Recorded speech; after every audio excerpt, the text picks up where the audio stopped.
ایک گرم صبح 4 امریکی 2 FBI ایجنٹس اور 2 فوجی افسر غزنی گئے۔ افغان پولیس نے ایک برقع پوش عورت اور اس کے 11 سال کے بیٹے کو گرفتار کیا ہوا تھا۔ افغان پولیس نے ان پر خودکش حملہ آور ہونے کا الزام لگایا ہوا تھا۔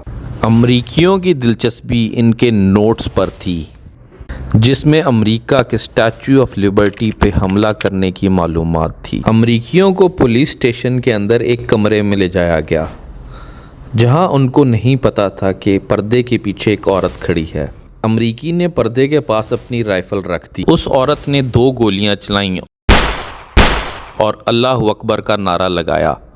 فوجی نے بھی جواب میں گولی چلائی۔ یہ کہانی امریکہ کی ایک عدالت میں سنائی گئی۔ عورت پاکستانی نیورو سائنٹسٹ اور 3 بچوں کی ماں ڈاکٹر عافیہ صدیقی تھیں۔ شوٹنگ کا واقعہ جولائی 2008 کا ہے، جس سے ڈاکٹر عافیہ صدیقی انکار کرتی ہیں۔ اس واقعے کے بعد ڈاکٹر عافیہ کو ہیلی کاپٹر سے بگرام ایئر بیس لایا گیا، جہاں ڈاکٹروں نے عافیہ صدیقی کی سرجری کی۔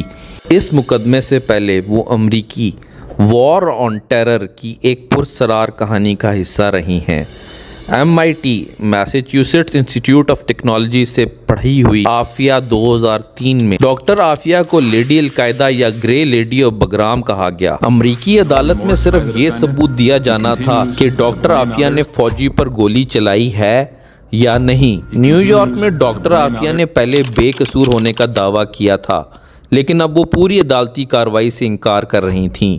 اس مقدمے کے شروع ہونے سے پہلے 2001 کی اس کہانی کے اور حصے بھی ہیں۔ کہانی میں جاسوس، دہشت گرد، گرفتاریاں اور فریب ہیں۔ حقیقت کہاں ہے، اس کی تلاش میں جرنلسٹ پاکستان گئے اور عافیہ صدیقی کے رشتہ داروں، منسٹرز اور جاسوسی کرنے والے اداروں سے ملے، لیکن صرف نیو یارک کی عدالت میں اس بات پر غور کیا جا رہا تھا کہ کیا ڈاکٹر عافیہ نے امریکی فوجی پر گولی چلائی تھی یا نہیں۔ کمزور سی دکھنے والی، ایک سیاہ لباس اور سفید حجاب پہنی ہوئی ڈاکٹر عافیہ صدیقی نے پہلے بھی بے قصور ہونے کا دعویٰ کیا تھا۔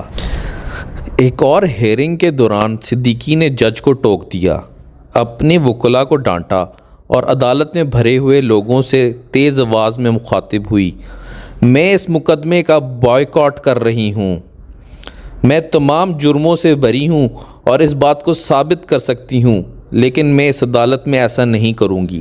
ڈاکٹر عافیہ نے اپنے وکیلوں کو یہودی ہونے کے سلسلے میں نکالنے کی کوشش کی اور جج کو ایک خط لکھا اور اس میں لکھا کہ یہودی ظالم، ناشکرے اور دھوکہ دینے والے ہوتے ہیں۔ ڈاکٹر عافیہ نے کورٹ کا بائیکاٹ کر دیا اور کہا، مجھے کورٹ سے باہر لے جاؤ، میں اس کورٹ میں واپس نہیں آ رہی۔ جنوری میں شروع ہونے والا یہ مقدمہ بہت گہرائی والی تصویر کا ایک چھوٹا سا حصہ ہے۔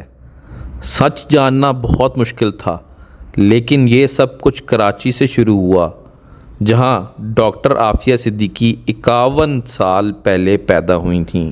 ڈاکٹر عافیہ صدیقی کے والدین درمیانی طبقے کے لوگ تھے، جن کا اسلام اور تعلیم پر مضبوط یقین تھا۔ ان کے والد محمد انگلینڈ سے تعلیم یافتہ ڈاکٹر تھے۔ ان کی ماں ڈاکٹر عصمت ڈکٹیٹر جنرل ضیاء الحق کی دوست تھیں۔ عافیہ ایک ہوشیار ٹین ایجر تھیں۔ 1990 میں اپنے بڑے بھائی کے پیچھے امریکہ چلی گئیں۔ اچھے گریڈز کی وجہ سے انہیں میساچیوسیٹس انسٹی ٹیوٹ آف ٹیکنالوجی میں داخلہ مل گیا اور بعد میں برینڈیز یونیورسٹی میں انہوں نے کوگنیٹو نیورو سائنس میں ڈگری حاصل کی۔ 1995 میں ان کو نوجوان کراچی کے ڈاکٹر امجد خان سے شادی کروائی گئی اور 1 سال بعد ان کا پہلا بچہ احمد پیدا ہوا۔ ڈاکٹر عافیہ صدیقی ایک جذباتی مسلمان کارکن تھیں۔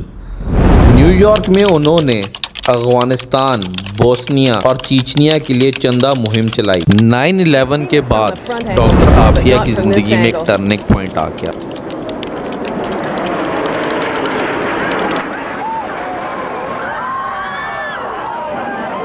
2002 میں FBI نے ڈاکٹر عافیہ اور ان کے شوہر سے انویسٹیگیشن کی، جس میں انہوں نے انٹرنیٹ سے کچھ ان یوزول پرچیزز $10,000 کی رقم سے night vision goggles, body armour اور ملٹری بکس خریدے گئے تھے۔ ڈاکٹر عافیہ کے ہسبینڈ نے کہا کہ یہ سامان ہنٹنگ اور کیمپنگ کے لیے خریدا ہے۔ ان کی یہ شادی بکھرنے لگی۔ کچھ ہی مہینے بعد وہ دونوں پاکستان واپس چلے گئے اور اگست میں طلاق ہو گئی، جو کہ ان کے تیسرے بچے سلمان کی پیدائش سے 2 ہفتہ پہلے تھا۔